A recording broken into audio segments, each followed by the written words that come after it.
বললাম তো চাঁদাবাজি তো বেটার আপনার জাকাতের চেয়ে। একটা বন্দুকের আওয়াজ, একটা কামানের আওয়াজ সিলেটে হয়েছে, আর আমি ময়মনসিংহে বসে সেই আওয়াজটি শুনেছি।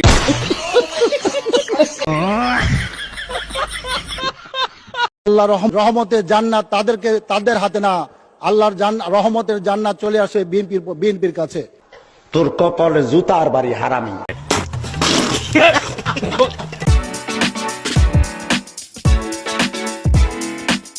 तो चलिए शुरू करते हैं। দেলোয়ার হোসেন সাইদি রাজাকারকে রে আমতারিখকে বাঙ্গির পুত তুই তোর মারে আজকে জিজ্ঞেস তুই এক বাপের জন্ম কিনে মন্দির পুত্রী আইছ সাইদি সাহেবের রাজাকার বানাতি।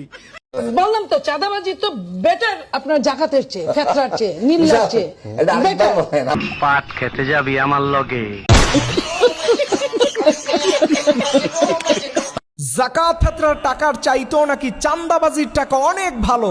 নাউজুবিল্লাহি মিন যালিক। এই কথা বলে সে কোরআনকে ছোট করেছে, আল্লাহ তাআলাকে অবমাননা করেছে। তাই বিএনপি নেত্রী নীলুফা মনির বিরুদ্ধে সবাইকে প্রতিবাদ করতে হবে এবং তার বিরুদ্ধে ধর্ম অবমাননার মামলা করতে হবে। আমি বলি যাকাত ফিতরার টাকা এসেছে অসহায় দারিদ্র মানুষের মুখে খাবার তুলে দেওয়ার জন্য, আর চাঁদাবাজরা এসেছে অসহায় দারিদ্র মানুষের মুখ থেকে খাবার ছিনিয়ে নেওয়ার জন্য। সুতরাং কথা ক্লিয়ার, যাকাত হচ্ছে ইবাদত আর চাঁদাবাজি মহাপাপ। সঠিক বলেছে। 18 মাস জামাত দেশ শাসন করেছে, বাংলাদেশ 18 মাস জামাত শাসন করেছে। ইয়েস, তোর মাথা নষ্ট। জামাত শাসন করেছে। আমি কে আমির কে কি আমি জানি না।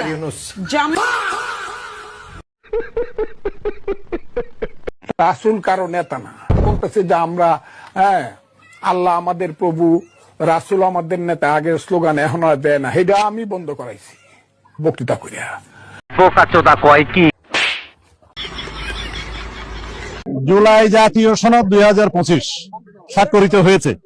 এটা এই জাতির ইতিহাসে একটি স্মরণীয় দিন।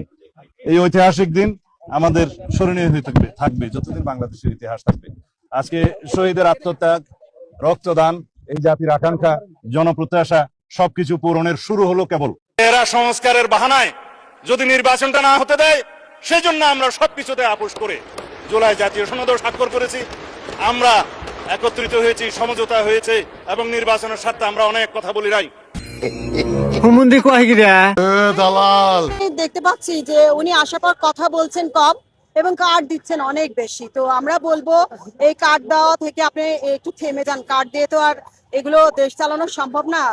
আপনি বিএনপি ছাড়লেন কেন? আমি উপলব্ধি করছিলাম যে জনগণের ইচ্ছার প্রতিফলন এই জোটে হচ্ছে না।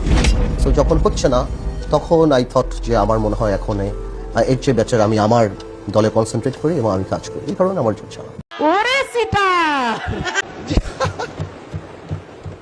জিয়া পরিবার মানে বাংলাদেশের স্বাধীনতার ধারক বাহক। এখন জিয়া পরিবার মানে গণতন্ত্রের এখন কেন্দ্রবিন্দু। আর আপনি যদি মনে করেন হ্যাঁ ইন্সপিরেশন কার কোনটা ভালো লাগে, সেক্ষেত্রে বঙ্গবন্ধুর বলিষ্ঠতা আমার খুব পছন্দ, আমার মামা শেখ ফজলুল হক মনির অর্গানাইজিং ক্যাপাসিটি আমার খুব পছন্দ, বর্তমান প্রধানমন্ত্রী যেভাবে ক্রাইসিস হ্যান্ডেল করে সেটা আমাকে খুব মুগ্ধ করে। বুঝো না এই ব্যাপারটা? আমাদের অনেকে সংসার চলে না, তারপরেও কিন্তু আমরা জাকাতের টাকা খাই না। আপনার বেতন থেকে যখন টাকাটা দেয় এটা জাকাতের টাকাই বলে।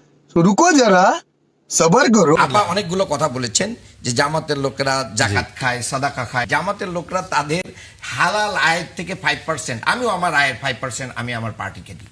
এটা তো কোনো জাকাত ফিতরা এবং সাদাকা না, চামড়ার টাকা না, নিজেদের ঘামের টাকা। চাঁদাবাজি, টেন্ডারবাজি, লুটপাট, দখল, যারা এইগুলো করে দল চালায় এবং নিজেদের সংসার চালায়, তারা আমাদেরকে দান সৎকার জাকাতের কি মানে কথা শোনায়।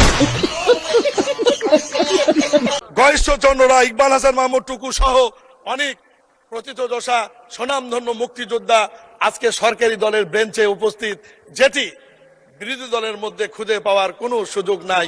মাননীয় স্পিকার, সদস্য এক মিনিট, বিরোধী দলের বেঞ্চেও মুক্তিযোদ্ধা রয়েছেন। আমি নিজেই রণাঙ্গনে দেখেছি গাজী নজরুল ইসলাম সাতক্ষীরা, তিনি একজন মুক্তিযোদ্ধা। Please continue. আমাদেরকে যদি কেউ হুমকি ধামকি দিয়ে মনে করে সরকার পতন করবে, তাহলে বিরোধী দলের অবস্থান থেকে আপনাদেরকে পতন ঘটানো হবে ইনশাআল্লাহ।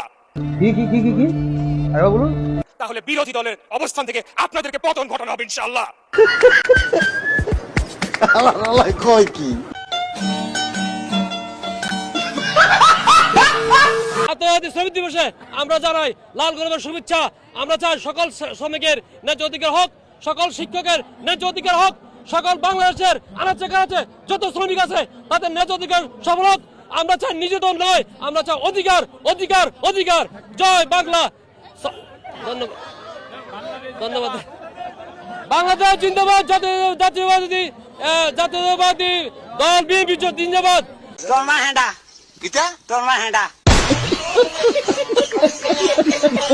আমি আরো ধন্যবাদ জানাই বিএনপিকে আমাকে মনোনয়ন না দেবার জন্যে।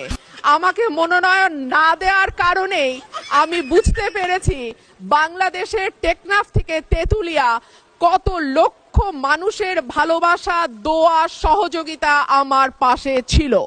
একটা দলীয় গণ্ডির মধ্যে থেকে নির্বাচন করলে এটা বুঝবার সৌভাগ্য আমার হতো না।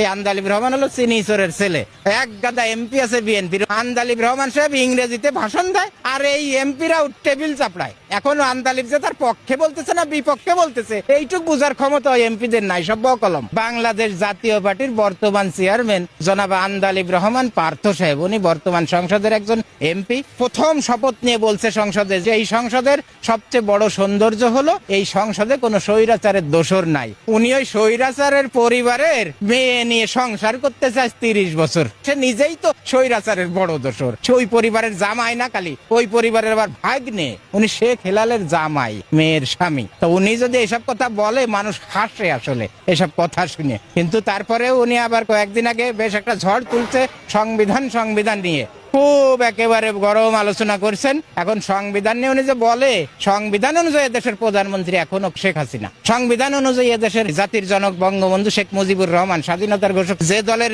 নাম ভাঙ্গাই উনি জোট করে ক্ষমতা আসে সেই দলের প্রধান ছিল দীর্ঘদিন খালেদা জিয়া। সেই খালেদা জিয়া বলছে যে এই দুঃশাসনের বিরুদ্ধে এই জনগণের সরকার যখন আসবে তখন আমরা এই সংবিধান ছুঁড়ে ফেলে দেব। এখন তার বিরুদ্ধে উনি অনেক কথা বলেছেন, কিন্তু আমার কাছে খুব হাসি লাগছে একটা বিষয় দেখে। আমি লাইভ দেখেছি, বিএনপির অন্তত 50 না আরো বেশি এমপি আছে আন্ডার ম্যাট্রিক, এসএসসি পাস থেকে বকলম পর্যন্ত এক গাদা এমপি আছে বিএনপির। এখন ওই আন্দালিব রহমান সাহেব ইংরেজিতে ভাষণ দেয় আর এই এমপিরা টেবিল চাপড়ায়। এখন আন্দালিব যে তার পক্ষে বলতেছে না বিপক্ষে বলতেছে এইটুক বুঝার ক্ষমতা এমপিদের নাই, সব বকলম। কারণ ওই বকলম এমপিরা টেবিল চাপড়ায় না বুঝে, মানে দেখে খুব হাসি পাইছে। যেমন তোর বিরুদ্ধে বলতেছে না পক্ষে বলতেছে, ওটা না বুঝে টেবিল চাপড়াচ্ছে সব মূর্খ এমপিরা। এখন এরা কিসের জন্য টেবিল চাপড়ায় না বুঝে, খুব হাসি লাগছে। এই নিয়ে ওই বড় বড় বক্তায় রাজ্জাকি সাহেব বিভিন্ন লোকে বিভিন্ন মন্তব্য করছে, তা আমিও মন্তব্য করলাম। ওরা কিছু বোঝে নাই, পক্ষে না বিপক্ষে বলছে।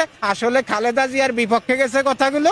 এখন খালেদা জিয়ার বিপক্ষে গেছে, ওরা যদি বুঝতো তাহলে আর ওই টেবিল চাপড়ায় না। টেবিল না চাপড়াইয়ে তারা আরো প্রতিবাদ করতো। তা যাই হোক, টেবিল চাপড়াইছে ভালো কথা। সে বলছে যে এই সংসদে এই সংবিধান নিয়ে চলতে হবে, এ করতে হবে, তা করতে হবে। আরে শেখ হেলালের জামাই, তুমি সংবিধান নিয়ে তো থাকবাই, কারণ তুমি তো তোমার শাশুড়ি শ্বশুররা খুব বিপদে, তো সেই বিপদগ্রস্ত আত্মীয় গেলে বাঁচানোর জন্য তুমি ওই সংবিধানের কথাই বলবা।